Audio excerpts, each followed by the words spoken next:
The problem is not the citizens of Kenya. The problem is the leadership. Hello, how are you? Welcome back to ShowNewTrend. I'm of Day, and my name is Elvis Dairy. If you had the opportunity to write a letter to your fellow Kenyan citizens, what message would you share?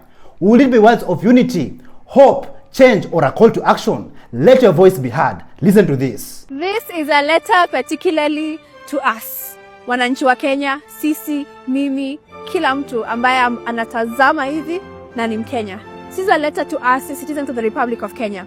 Now, I know most of us want accountability, end of corruption, and dignity in itself from the highest offices, the government, and that's particularly a good thing to look forward to from your government. But I want us to look inside, introspective. Si tuna demand, tunataka accountability, tunataka corruption iishe, but deep down in our homes tukienda nyumbani, do we actually apply the same principles that we put outside for the expectation? I want us to look at the things that I will list down and say, mimi nafanyanga hivyo, au mimi sifanyangi hivyo. Yes, corruption is such an evil tool that has been used since time immemorial, since we got independence. But also, we use corruption in itself for our own benefit. Number one, have you ever simamishwa na polisi kwa gari? Ukapeana bribe because that's the easier route. And you are on the wrong. Ukapeana bribe, you're on the wrong, so that you don't go to court. That's corruption. If you're using fake permits for your businesses, that's corruption. If any way you're trying to evade tax in the wrong way, that's still corruption. Then how are we expecting accountability from the top, while in fact ourselves, in our innate nature, we're the most corrupt individuals ourselves? Then come 2027, when you're saying we need a new leader, a new regime, a new freshness, smell of new leaders, and yet us ourselves, we can't even act the way that we are asking our leaders to act. Number two, do we throw trash kwa barabara? Do we litter the environment that we're living in? Then how do we expect the government to provide a scenic route for us while sisi ndo tunachafua?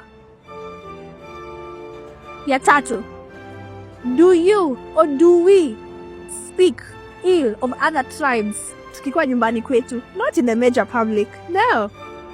Tukifika home, shags kwa nyumba. Do I say, ile tribe ingine wanafanyanga ndio maana wako hivi? Then how are we expecting a country to end tribalism when we are the same ones who are still igniting the fire of hii tribe iko na ile? Wakenya wenzangu, do we pay our domestic workers the right wage, the right amount of money? Do we treat them with dignity? Ya kwamba huyu ni mwanadamu kama mimi, huyu ni Mkenya kama mimi mwenzangu, so that when we expect the government to pay our workers with a good amount of money, are we doing the same so in our homes, in our home states? Let's talk about abductions.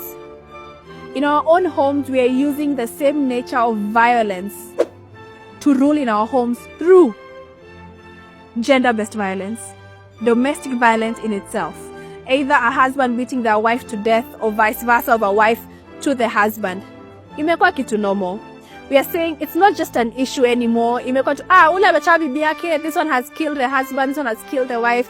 It's become a nature in our news and it's normal. How do we expect to change a Kenya, a new transformative Kenya, while in our own homes we are using torture, we are using ways of abduction literally in our own homes? Then difference yetu na watu wameabducta watu itakuwa nini? And gender-based violence. Mtu akikubo, mwambie aende, sawa. There's no need for that, for you to kill or to hurt or to beat or torture them. Wakenya wenzangu, I hope you're hearing this.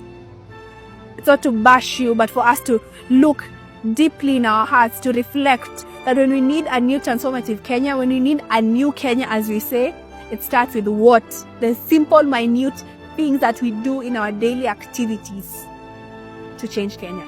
Do we overlap kwa barabara? Umeona, hiyo jam imekaa sana. Wacha nipite hivi. Why not obey simple traffic rules that will make us a better Kenya, a better functioning system, both on roads, on land, in whatever area?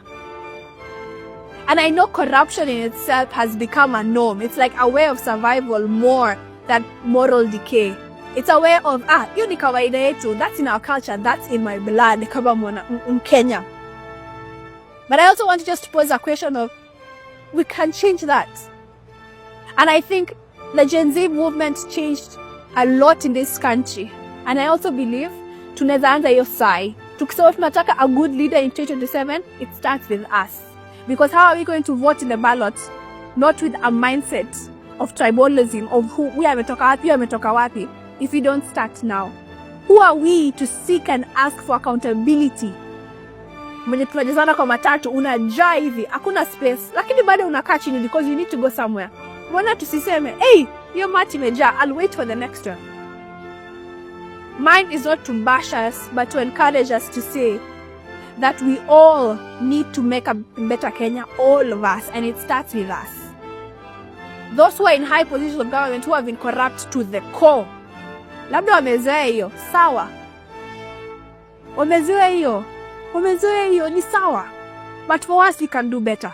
We can do better, and trust me, when we do better, wale wenye wameiba watarudisha hizo pesa na watapelekwa jela, because we will bring someone in power who has the heart of the people, because we have thought, we have said there's no space for tribalism, there's no space of mimi mwenyewe kama mwanadamu kutupa trash kwa barabara, there's no space of me overlapping in the road, there's no space kwa mimi kuchapa bibi yangu, there's no space of me beating my own husband, there's no space of treating our domestic workers in the wrong way, there's no space for that. So as I finish this, there's no space for us to ask for accountability, and in ourselves hatuna accountability. Mungu abariki Kenya.